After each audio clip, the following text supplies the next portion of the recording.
Another mystery unveiled. Very famous opening first chord. It's a little tricky, you know, there's all kinds of reports as to what was going on here. There's a few things overdubbed, and, well, not really overdubbed, but there's a couple of instruments playing at the same time.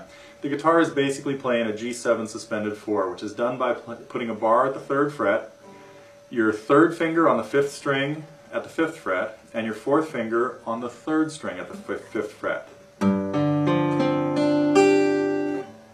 That's the best thing you can do on the guitar to sound like it. The only thing that the Beatles did differently was that Paul was playing a D in the bass. Now, you could play this chord and only hit 5 strings, and now you have the sound, because you're not hearing the low G in the bass. So G7 suspended 4 with D in the bass opens up A Hard Day's Night. The rest of the song is pretty straightforward. It's just strumming chords.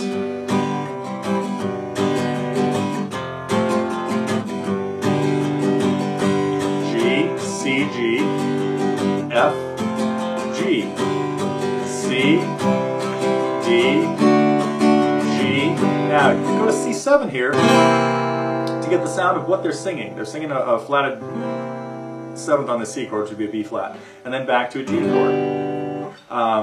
Anyway, you can find the chords all over the place. I'll probably have a chart up for that at Totally Guitars sometime soon.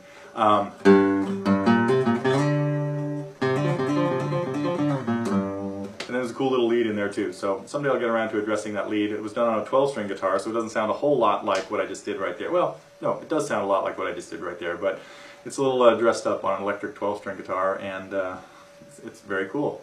Anyway, hopefully a bunch of other cool stuff over at Totally Guitars, so come check us out. There's a bunch of lessons and tips, techniques, talk a little bit about how to hold a pick, how to do some strumming, some easy bar chords and things like that. So visit us when you can, and hope you have a fun time messing with A Hard Day's Night.